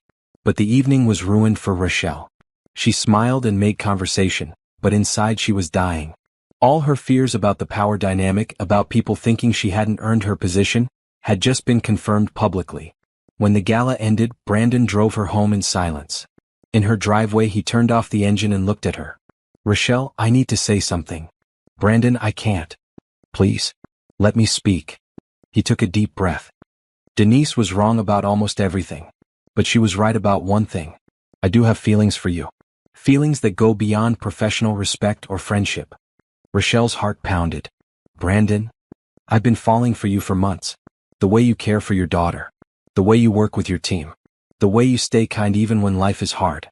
The way you smile when you think no one's watching. Everything about you. You're my boss. I know. And I've been terrified to say anything because I never want you to feel pressured or like your job depends on how you respond to me. It doesn't. No matter what you say next, your position is secure. Your success is based entirely on your merit. I know that. You've never made me feel otherwise. Good. But Rochelle, I can't keep pretending I don't feel this. So I'm asking you as clearly and honestly as I can. Would you consider going on a real date with me? Not dinner as friends. Not work-related. A real date where we see if this thing between us could be something more? Rochelle looked at him. At this man who'd seen her when she was invisible. Who'd lifted her up when she was drowning. Who'd been kind and generous and present. Who looked at her like she was precious. She thought about all the reasons she should say no. The power dynamic. The gossip. The complications. But she thought about Amara's words too. If you wanted to be more than friends, that would be okay too. Yes, Rochelle said. Yes, I'll go on a date with you. Brandon's face transformed with joy. Really? Really? I've been falling for you too, Brandon. I was just too scared to admit it. You're not scared anymore? I'm terrified. But I'm tired of letting fear make my decisions. Brandon reached for her hand, holding it gently. We'll take this slow. We'll be careful. And if at any point you want to stop, we stop. No questions asked. Your comfort matters more than my feelings. Okay. Okay. He smiled. So, Rochelle Harris, would you like to have dinner with me this Saturday? Somewhere nice. Just the two of us. I'd love to. They sat there in her driveway holding hands, smiling at each other like teenagers. Then Brandon leaned in and kissed her forehead gently. Good night, Rochelle. Good night, Brandon. She went inside feeling like she was floating. Mrs. Patterson was there babysitting Amara. The older woman took one look at Rochelle's face and grinned. Well, well, well. Someone had a good night. Rochelle laughed. Maybe. Possibly. We'll see. Later, lying in bed, Rochelle thought about everything that had changed in 4 months. From drowning in a flooded apartment with nothing to her name, to owning a home, having a career, and starting something that might be love with a man who saw her worth. Kindness had led to this. Hope had sustained her. And love, well, love was just beginning. The first official date was at a small Italian restaurant on the quiet side of town, away from the business district where they might run into colleagues. Brandon picked Rochelle up at 7. He wore dark jeans and a blue button-up shirt, more casual than she'd ever seen him. She wore a red dress that Amara had helped her pick out, simple but pretty. In the car they were both nervous. The comfortable ease they'd developed over months of friendship felt different now. Charged with possibility. Weighted with significance. You okay? Brandon asked as they drove. Just nervous. It's been a long time since I've been on a real date. Me too. He smiled. We can just pretend it's like all our other dinners. Except I'm trying harder to impress you. Rochelle laughed and just like that the tension broke. Dinner was wonderful. They talked like they always did, but underneath was a new awareness. The way Brandon's hand brushed hers when he passed her bread. The way Rochelle tucked her hair behind her ear when she was nervous. The way they looked at each other across the table with open affection. Tell me something I don't know about you, Brandon said over dessert. Like what? Anything. Something you've never told anyone. Rochelle thought for a moment. When I was pregnant with Amara, I used to read her poetry. Every night before bed. Langston Hughes, Maya Angelou, Pablo Neruda. I wanted her to grow up knowing that beautiful words exist in the world. That's lovely. Do you still read to her? Sometimes. Though now she prefers books about dogs and adventures. Rochelle smiled. Your turn. Tell me something I don't know. I play piano. Not well, but I play. My mother saved for 2 years to buy a used keyboard when I was 10. She said every person should know how to create something beautiful, even if it's just for themselves. I'd like to hear you play sometime. Maybe someday I'll be brave enough to play for you. They left the restaurant and walked through a nearby park. The evening was cool, stars visible in the clear sky. Brandon took her hand and it felt natural. Right. I've wanted to do this for so long, he said quietly. Hold my hand. Be with you. Like this. Without worrying about work or propriety or what people might think. He stopped walking and turned to face her. You've become incredibly important to me, Rochelle. You're important to me too. He kissed her then. Soft and gentle, one hand cupping her face. Rochelle felt warmth spread through her entire body. When they pulled apart they were both smiling. I should get you home, Brandon said. Early day tomorrow. Yeah. Work. They laughed at the absurdity of it. Dating your boss. Going from a romantic evening back to professional dynamics. But somehow they'd make it work. Over the next 2 months they fell into a pattern. Dates on weekends. Professional interaction during the week. Sometimes the lines blurred, Brandon stopping by her office just to see her, Rochelle calling him late at night to talk about nothing important. They were careful at work. No public displays of affection. No obvious favoritism. Rochelle's success continued to be based on her merit, her projects succeeding because she was brilliant, not because she was dating the CEO. But people noticed anyway. The way Brandon smiled when Rochelle entered a room. The way Rochelle's face lit up when she talked to him. Office gossip being what it was, rumors circulated. Margaret, Brandon's assistant, pulled Rochelle aside one day. People are talking. You know that, right? I know. How are you handling it? By continuing to do excellent work and not caring what people think. Margaret smiled. Good answer. For what it's worth, I think you're good for him. He's been alone too long. You make him happy. He makes me happy too. The best part was how seamlessly Brandon fit into Rochelle's life with Amara. He came to her school play and cheered louder than anyone. He helped with her science fair project, building a volcano that actually erupted. He taught her to ride a bike in the park, running beside her until she found her balance. Amara adored him, and it was clear the feeling was mutual. Rochelle watched them together and felt her heart expand with something that felt dangerously close to love. One Saturday, 2 months into their relationship, Brandon invited them to his house for dinner. Rochelle had been in the main house a few times during her stay in the guest house, but this felt different. This felt like being invited into his personal space as his girlfriend, not just as someone he was helping. The house was beautiful. Modern and clean with an open floor plan. Large windows looked out over a manicured backyard. Everything was tasteful and expensive, but somehow it felt empty too. Like a showroom, not a home. You should have more pictures, Amara said bluntly, looking at the bare walls. Our house has lots of pictures. Your house needs people in it. Brandon laughed. You're absolutely right. Maybe you and your mom could help me fix that. Can we get pictures of all three of us? Like a family? Rochelle's heart skipped. Amara, I'd like that, Brandon said simply. If it's okay with your mom. It's okay, Rochelle said softly. After dinner, Brandon sat down at the piano in his living room. It was a beautiful instrument, black and glossy. He played something slow and melancholy, his fingers moving across the keys with more skill than he'd claimed to have. That's beautiful, Rochelle said when he finished. What is it? Something my mother used to hum while she cleaned. I never knew the name, so I just play what I remember. Amara climbed up next to him on the piano bench. Can you teach me? Sure, kiddo. For the next hour, Brandon patiently showed Amara how to play simple melodies. Rochelle sat on the couch watching them, feeling something dangerous and wonderful bloom in her chest. She was in love with Brandon Mitchell. Completely, terrifyingly in love. The realization should have scared her. And it did, a little. But mostly it felt right. Like all the pieces of her life were finally falling into place. That night, after Amara fell asleep on Brandon's couch, Rochelle and Brandon sat on his back patio under the stars. He had his arm around her and she leaned into him, content. I need to tell you something, Rochelle said. Okay. I'm in love with you. Brandon went still. Then he pulled back to look at her face. Really? Really? I didn't mean to fall this hard this fast, but here we are. Rochelle. His voice was rough with emotion. I'm in love with you too. Have been for a while now. They kissed under the stars and it felt like sealing a promise. Like saying yes to everything that came next. What do we do now? Rochelle asked. We keep doing this. Building something real. Being honest with each other. Taking care of each other. Brandon tucked a strand of her hair behind her ear. And eventually, when the time is right, I'm going to ask you to marry me. Rochelle's breath caught. That's a big step. I know. But I also know what I want. A life with you. A family with you and Amara. Everything my mother never got to have. Everything I never thought I'd want until I met you. I want that too, Rochelle admitted. It scares me, but I want it.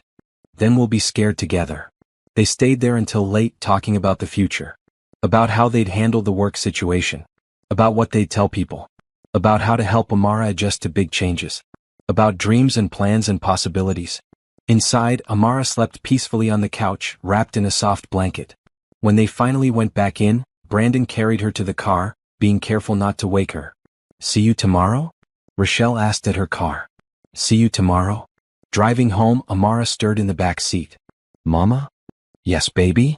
Is Mr. Mitchell going to be my daddy? Rochelle glanced in the rearview mirror at her daughter's sleepy face. Maybe. Would that be okay with you? That would be perfect, Mama. He loves us. I can tell. Yeah, baby. He does. And we love him too. I know. Amara yawned. That's why we're a family now. Out of the mouths of 7-year-olds. Simple truths stated plainly. They were a family now. Maybe not officially, not yet. But in all the ways that mattered. And for the first time in her life, Rochelle believed that good things really could happen to people like her. That kindness was real. That hope was justified. That love was possible. Everything that came next, all the challenges and joys and complicated moments, she'd face them with Brandon by her side. And with Amara between them holding both their hands. That was everything she'd ever wanted. Everything she'd never dared to dream could be hers. And it was just the beginning. The TechVision Solutions annual charity event 6 months into Rochelle and Brandon's relationship was bigger than the one where Denise had caused a scene. This year's gala was at the convention center, not just a hotel ballroom. There were over 500 guests, double the previous year. The company had grown significantly, largely due to the innovations Rochelle's team had implemented. Revenue was up 40%. Stock prices had reached all-time highs. TechVision Solutions was being featured in tech magazines as a company to watch. Rochelle wore a stunning gown in deep blue that made her skin glow. Brandon had asked her to accompany him as his official date this time, no more hiding. She'd said yes, knowing it would make their relationship undeniably public. They arrived together in Brandon's car. Photographers were there to document the event for press releases and social media. Flashes went off as they walked in, Brandon's hand on the small of Rochelle's back, both of them smiling. Inside, the convention center had been transformed. Ice sculptures. String quartets. Elaborate floral arrangements. Everything was elegant and impressive. Brandon introduced Rochelle to everyone as his girlfriend and as the senior data analyst who'd revolutionized their systems. She shook hands with board members, investors, clients. Everyone was gracious, many complimentary about her work. But not everyone was happy about the relationship. Midway through the evening, a woman approached their table. She was older, maybe 60, with silver hair styled perfectly and a dress that probably cost more than Rochelle's monthly salary. Her name tag identified her as Victoria Sterling, board member. Brandon, Victoria said coolly. A word. Of course. Victoria Sterling, this is... I know who she is. Your data analyst girlfriend. The one living on company property. The one you promoted rather quickly. Victoria's smile didn't reach her eyes. Can we speak privately? Brandon's jaw tightened. Anything you need to say, you can say in front of Rochelle. Fine. I'm concerned about the optics of your relationship. Several board members are. The optics. A CEO dating a subordinate. Living arrangements that could be seen as inappropriate. Promotions that might be questioned. You're opening the company to liability, Brandon. Rochelle earned her position through merit. Every promotion was based on documented performance. So you say, but how does it look? A beautiful young woman, a powerful CEO, a meteoric rise. People talk. Rochelle felt her face heat. The implication was clear. Victoria thought she was using Brandon for career advancement. Then let them talk, Brandon said firmly. Rochelle's work speaks for itself. The savings she's created for this company are in the millions. The efficiency improvements are documented. The innovations are patented in her name. Anyone who questions her merit is welcome to review the records. It's not about what the records show. It's about perception. And the perception is that you're showing favoritism. The only favoritism I'm showing is toward talent and hard work, which Rochelle has in abundance. Brandon stood. If the board has concerns, they can bring them to me formally. But I won't sit here and let you insult my girlfriend with thinly veiled accusations. I'm trying to protect you, Brandon. And the company. Relationships like this rarely end well. This one will. Brandon took Rochelle's hand. Excuse us. He led Rochelle away from the table, toward the quieter edge of the ballroom. She was shaking. I'm sorry, Brandon said. Victoria is old school. She thinks there are rules about these things. Maybe she's right. Maybe we're causing problems for the company. No, we're not. Brandon cupped her face with both hands. You know what the real problem is? People like Victoria can't believe someone like you could earn success through merit. They need another explanation. Something that fits their narrow view of the world. Don't give them that power over you. It's hard not to internalize it. I know. But you're stronger than their doubts. They stayed on the edge of the ballroom for a while, watching the party from a distance. Then the speeches began. The CEO, CFO, and various board members took turns talking about the company's success and thanking major donors. Finally, Brandon took the stage. He looked confident and comfortable in his tuxedo, speaking with the easy authority of someone who'd earned his position. Thank you all for being here tonight, he began. TechVision Solutions has had an incredible year. Revenue up 40%. Stock prices at an all-time high. Expansion into 3 new markets. These aren't just numbers. They represent jobs created, families supported, innovation that's changing our industry. He paused, looking directly at Rochelle. I want to recognize someone who's been instrumental in our success. Rochelle Harris, our senior data analyst, developed the systems that have saved this company millions. She led the team that streamlined our processes. She created innovations that our competitors are now trying to copy. All while raising a daughter alone, commuting hours to work, and staying kind through challenges that would have broken most people. The room was silent, everyone watching. Some people have questioned Rochelle's rapid rise through our company. Let me be clear, every promotion she received was earned. Every recognition was deserved. And anyone who suggests otherwise is welcome to review her performance records, which are impeccable. Victoria Sterling shifted uncomfortably at a nearby table. But here's what I really want to say. Rochelle and I are in a relationship. That's not a secret anymore. And yes, I'm her boss. That creates complications. But it doesn't change the fact that she earned her position through brilliance and dedication. It doesn't change the value she brings to this company. And it doesn't change how much I respect her, both as a professional and as a person. Rochelle's eyes filled with tears. My mother was a single parent who worked 3 jobs. She never got recognition for her sacrifices. She died at 47 from exhaustion and stress. I promised at her funeral that if I ever had power, I'd use it to help people like her. Rochelle reminded me of that promise. She reminded me why success matters. Not just to accumulate wealth and power, but to lift others up. To see people who are working hard in the shadows and bring them into the light. Brandon's voice was thick with emotion now. So yes, I helped Rochelle. I promoted her. I gave her opportunities.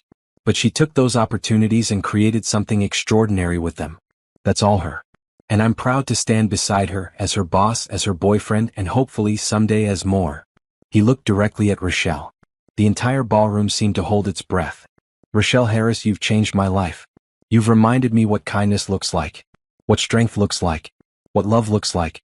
And I don't want to wait any longer to ask you this. Brandon walked off the stage, moving through the crowd until he reached Rochelle.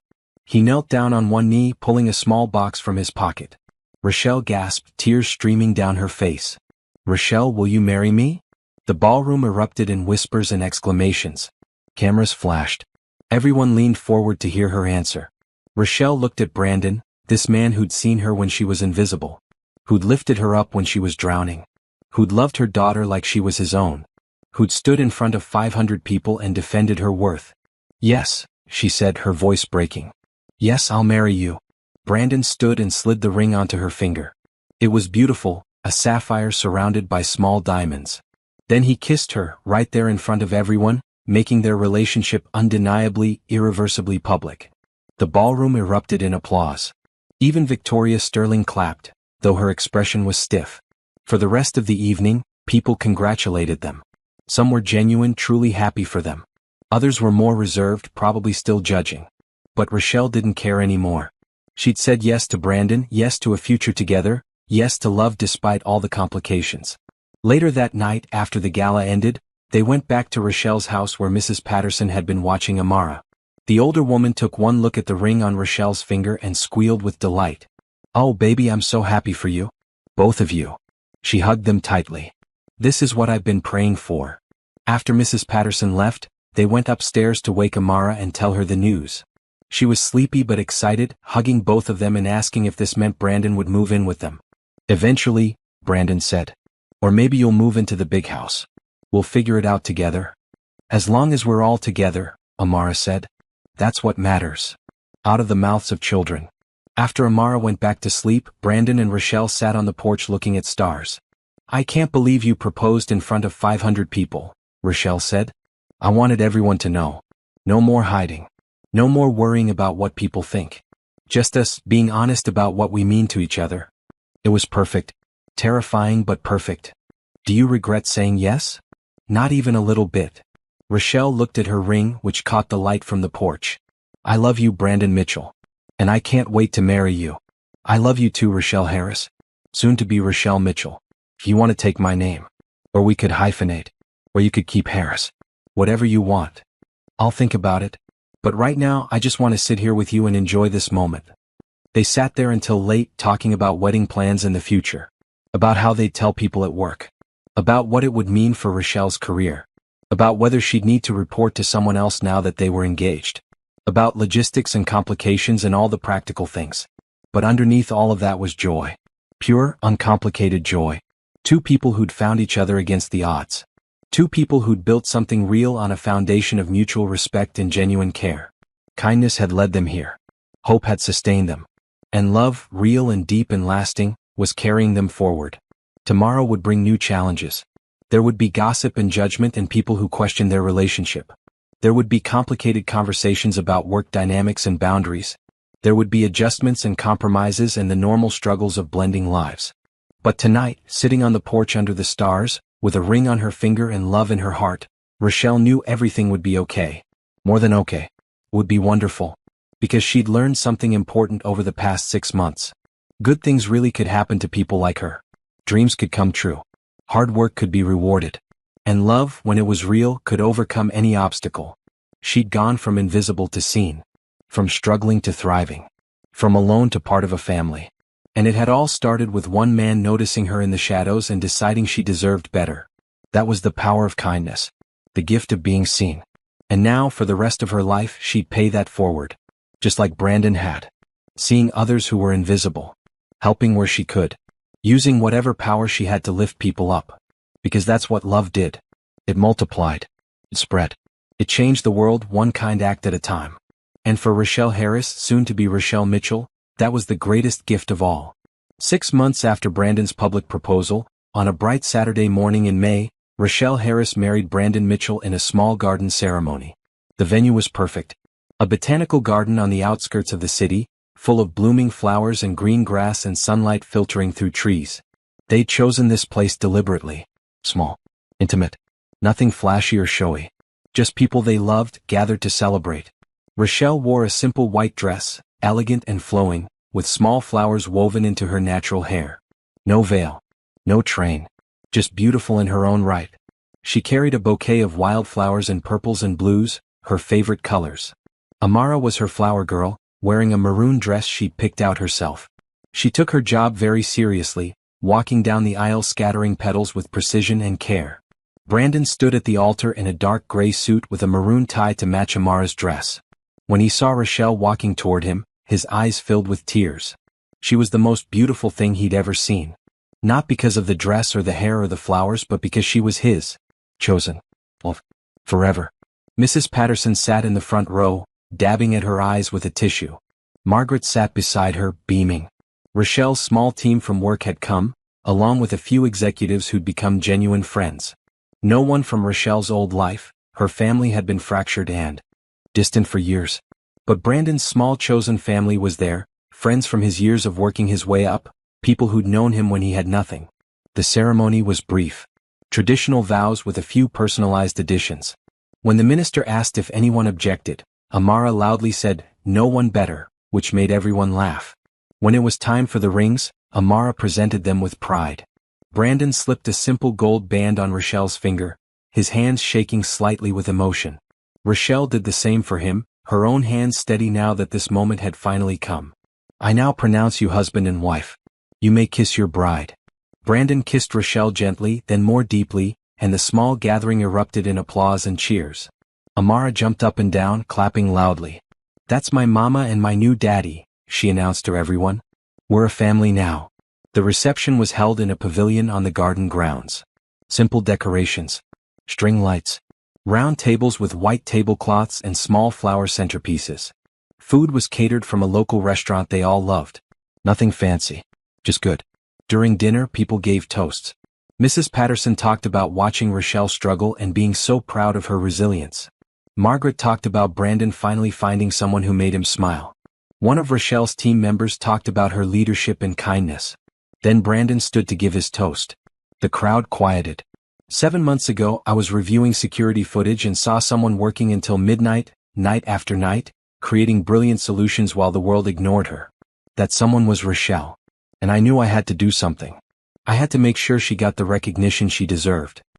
He looked at his new wife, love shining in his eyes. What I didn't know was that helping her would change me more than it changed her. Rochelle taught me what real strength looks like. Working hard while exhausted. Staying kind when life is cruel. Loving fiercely even when you've been hurt. She reminded me why I wanted success in the first place. Not for the money or the power, but to help people. To make a difference. To honor my mother's memory by lifting others up. Rochelle's eyes glistened with tears. My mother never got to see me succeed.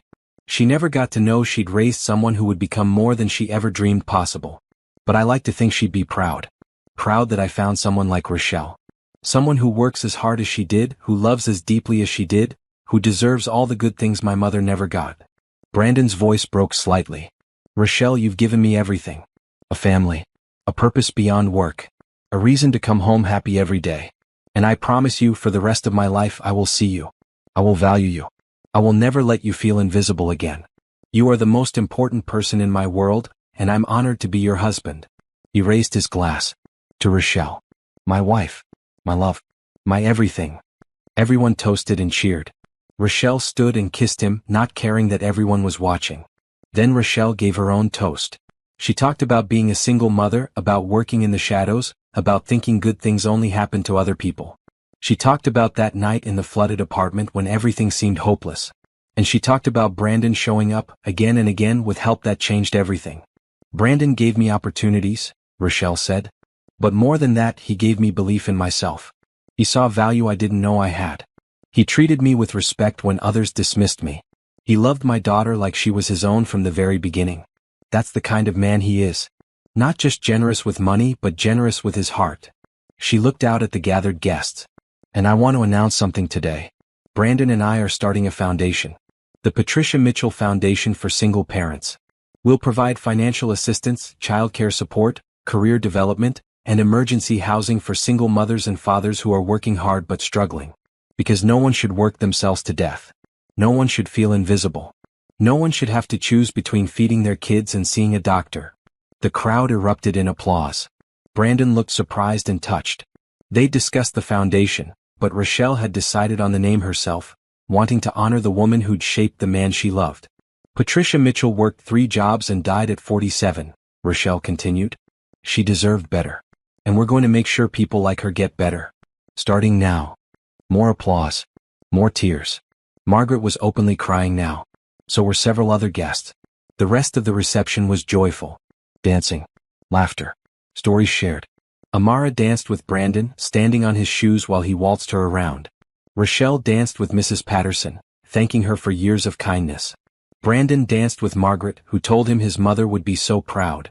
As the sun began to set, casting golden light through the garden, Rochelle and Brandon took a moment alone. They walked to a quiet corner of the grounds, away from the guests. This has been the best day of my life, Rochelle said. Mine too. Brandon pulled her close. I love you, Mrs. Mitchell. I love you too, Mr. Mitchell. They kissed as the sun set, painting the sky in oranges and pinks and purples.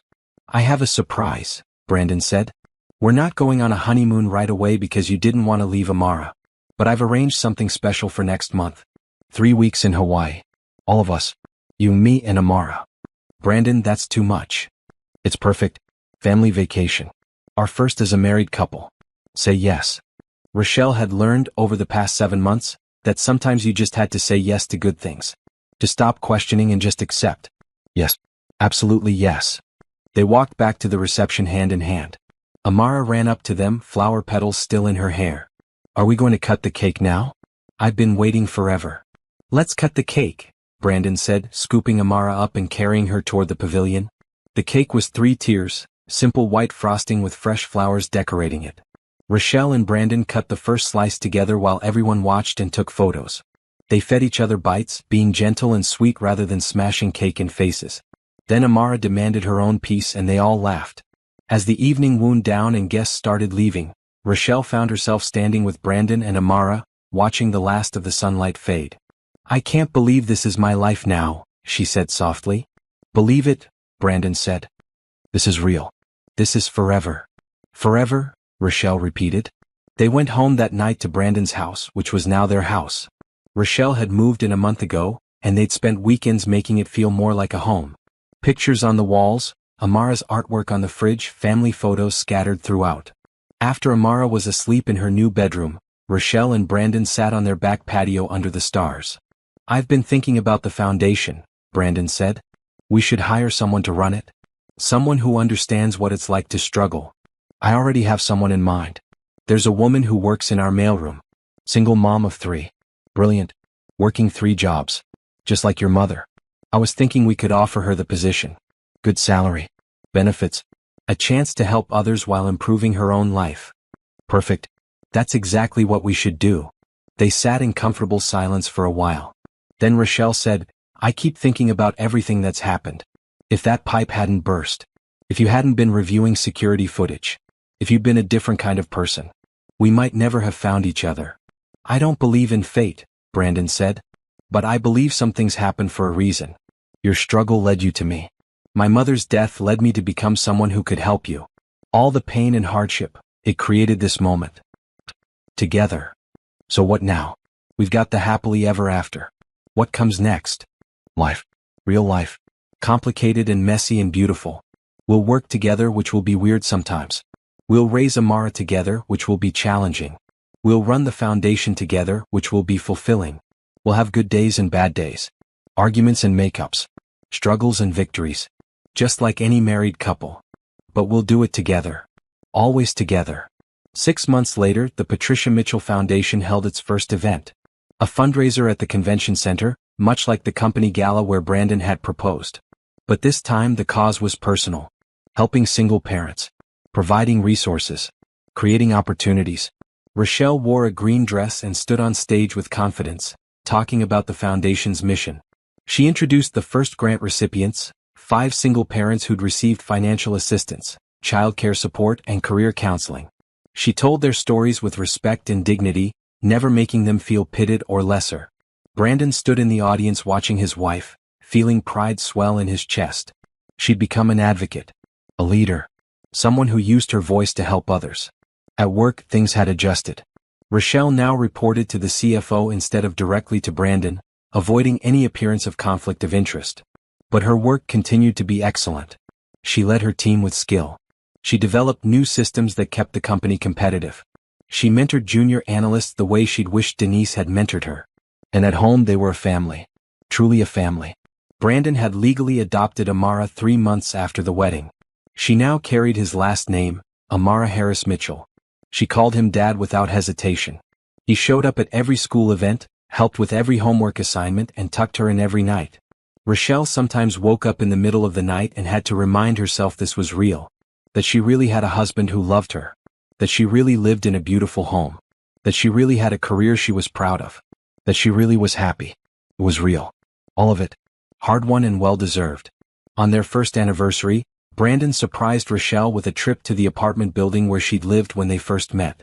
The building had been renovated, the structural issues fixed. New families lived there now, hopefully with better landlords. "Why are we here?" Rochelle asked. "Because this is where it started.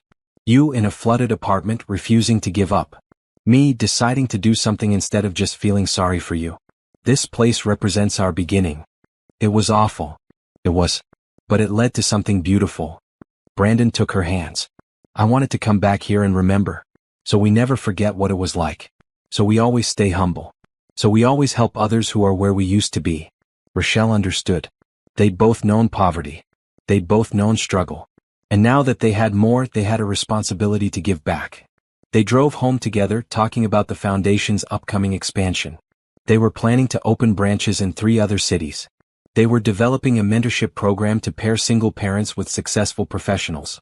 They were creating scholarships for children of single parents to attend college.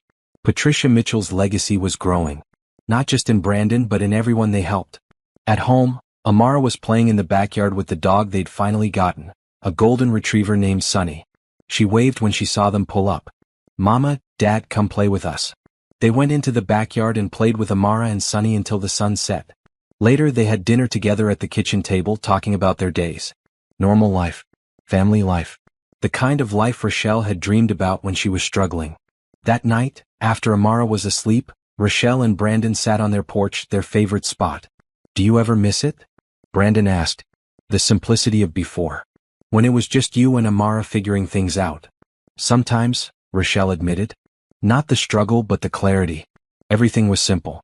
Survive. Provide. Love my daughter. Now things are more complicated." "Good complicated or bad complicated?" "Good complicated. The best kind." She squeezed his hand. "I wouldn't trade this for anything. This life we've built. This family we've made.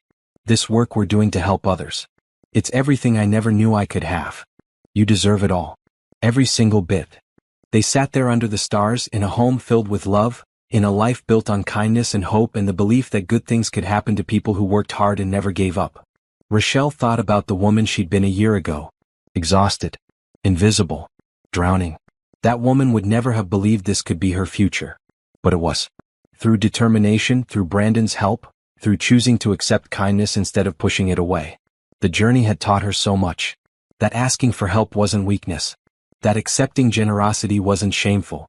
That kindness was real and powerful and could change everything. Most importantly, she'd learned that she was worthy. Worthy of success. Worthy of love. Worthy of a life that wasn't just survival. And now, sitting on her porch with her husband beside her and her daughter sleeping safely inside, Rochelle Harris Mitchell knew something with absolute certainty. This was what happily ever after looked like. Not perfect. Not without challenges. But filled with love and hope and the knowledge that they'd always face everything together. Kindness had led them here. Hope had sustained them. And love, real and lasting and deep, would carry them through whatever came next. And that was everything.